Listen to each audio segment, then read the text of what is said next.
നമസ്കാരം. എല്ലാ മാന്യ പ്രേക്ഷകർക്കും ആചാര്യ വിഷ്വൽ മീഡിയയുടെ പുതിയ ഒരു എപ്പിസോഡിലേക്ക് സുസ്വാഗതം. ജ്യോതിഷ സംബന്ധമായ കാര്യങ്ങളെക്കുറിച്ചാണ് നമ്മൾ ഈ ചാനലിലൂടെ പറഞ്ഞു വരുന്നത്. ഇന്ന് വേഴമാറ്റത്തെക്കുറിച്ചാണ് നമ്മൾ ചാനലിലൂടെ പറഞ്ഞു വരുന്നത്.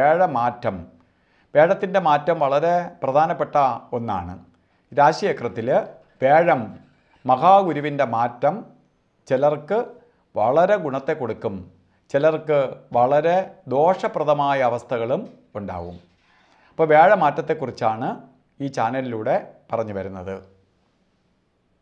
അപ്പോൾ വേഴം നമ്മൾ അഡ്വാൻസായിട്ട് പറയുകയാണ്. കാരണം കഴിഞ്ഞ പീരീഡിൽ ശനിമാറ്റത്തെക്കുറിച്ച് പറഞ്ഞതുകൊണ്ട് പലരും ചില കാര്യങ്ങൾ ചെയ്യാനുള്ളത് തയ്യാറെടുപ്പ് നേരത്തെ നടത്താൻ ഇടവരും. കൊള്ളില്ലെങ്കിൽ നമുക്ക് അതിനനുസരിച്ച് ചെയ്യേണ്ട ചില കാര്യങ്ങൾ അഡ്വാൻസ് ചെയ്ത് വയ്ക്കാം.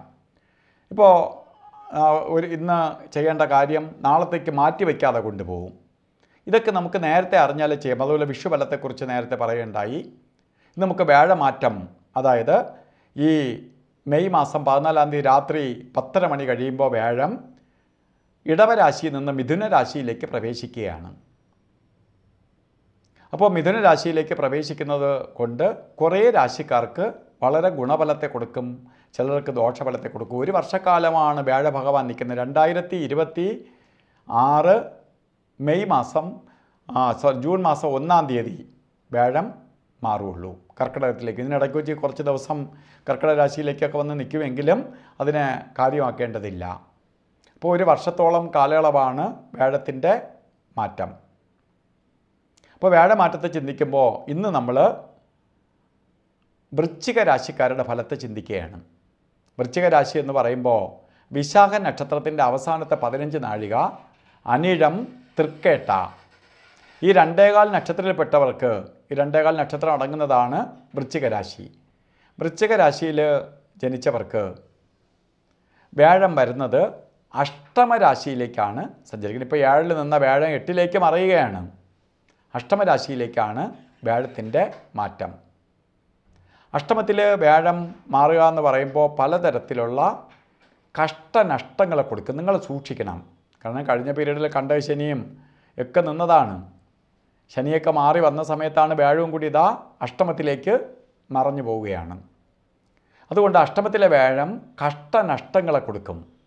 ശാരീരിക വൈഷമ്യം ഉണ്ടാക്കും, സാമ്പത്തിക നഷ്ടം വരും, കാര്യതടസ്സങ്ങളെ കൊടുക്കും, ദൂരോട്ട് മാറിപ്പോവേണ്ട അവസ്ഥയുണ്ടാവും, ബന്ധുമിത്രാദികളെ കൊണ്ട് കഷ്ടതയുണ്ടാവും, ജോലിസ്ഥലത്ത് പ്രശ്നങ്ങളുണ്ടാവും. അതിങ്ങനെ പല തരത്തിലുള്ള കഷ്ടനഷ്ടങ്ങളെ വരുത്തും. നമുക്കതിനെ പേടിക്കണ്ട. കാരണം മഹാഗുരുവിനെ ചോദിച്ചാൽ എല്ലാം തരുന്നവനാണ് ഗുരു. കാരണം ഇരുട്ടിൽ നിന്ന് വെളിച്ചത്തിലേക്ക് നയിക്കുന്നവനാണ് ഗുരു. ഗു എന്ന ഇരുട്ടിൽ നിന്ന് രു എന്ന പ്രകാശത്തിലേക്ക് നയിക്കുന്നവനാണ് ഗുരു. അപ്പോൾ ഗുരുവിനെ പ്രാർത്ഥിച്ചാൽ നമുക്ക് എന്ത് ദോഷത്തെയും മാറ്റി എടുക്കാൻ പറ്റും. പ്രാർത്ഥിക്കണം. അതിന് വേണ്ടിയിട്ടാണ് അഡ്വാൻസായിട്ട് നിങ്ങൾക്ക് പറയണേ. അതിനുവേണ്ടി എന്ത് ചെയ്യണം? വിഷ്ണു ക്ഷേത്രത്തിൽ വ്യാഴാഴ്ച പാൽപ്പായസം, തുളസിമാല, അർച്ചന ഇവ നടത്തണം. വ്യാഴാഴ്ച വ്രതത്തോടു കൂടിയിരിക്കണം. അതിനൊപ്പം തന്നെ മഹാസുദർശന യന്ത്രം, വിഷ്ണു ചക്രം, യന്ത്ര രാജാവാണ് സുദർശനം. മഹാസുദർശന ചക്രം, യന്ത്രരാജാവായ സുദർശന ചക്രം സാമ്പത്തിക നഷ്ടമൊന്നും വരാതിരിക്കാൻ വേണ്ടി ധനാകർഷണ യന്ത്രവുമായി ചേർത്ത് ത്യാഗരക്ഷ ധരിക്കണം. അപ്പോൾ നിങ്ങളൊന്നും ചെയ്യില്ല. ഇതൊക്കെ കണ്ട് ഭയക്കുകയല്ല ചെയ്യേണ്ടത്. നമ്മൾക്ക് മാത്രമേ നമ്മളെ രക്ഷിക്കാൻ പറ്റുള്ളൂ. നമ്മളിത് മുന്നോട്ടറിഞ്ഞ് നമ്മളെ ജീവിതയാത്രയിൽ ബ്ലോക്ക് കണ്ടാൽ വേറെ വഴിയുണ്ടോ എന്ന് നോക്കി നമ്മൾ തിരിഞ്ഞു പോവുകയാണ് ചെയ്യേണ്ടത്, അല്ല പിന്മാറുകയല്ല ചെയ്യേണ്ടത്. അതിനാണ് അഡ്വാൻസായിട്ട് നിങ്ങൾക്ക് പറഞ്ഞു തരണേ.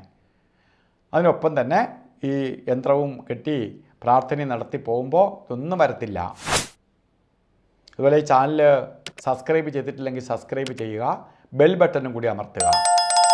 അതുപോലെ ഈ വീഡിയോ നിങ്ങൾക്ക് ഇഷ്ടപ്പെട്ടിട്ടുണ്ടെങ്കിൽ നിങ്ങൾ ഷെയർ ചെയ്യുക. കാരണം മറ്റുള്ളവരും ഇതുപോലെ വിപത്തിൽ നിന്ന് രക്ഷപ്പെട്ടു പോട്ട്. എല്ലാ വൃശ്ചിക രാശിക്കാർക്കും നല്ലത് വരട്ടെ എന്ന് പ്രാർത്ഥിച്ചുകൊണ്ട് നിർത്തുന്നു. നന്ദി, നമസ്കാരം.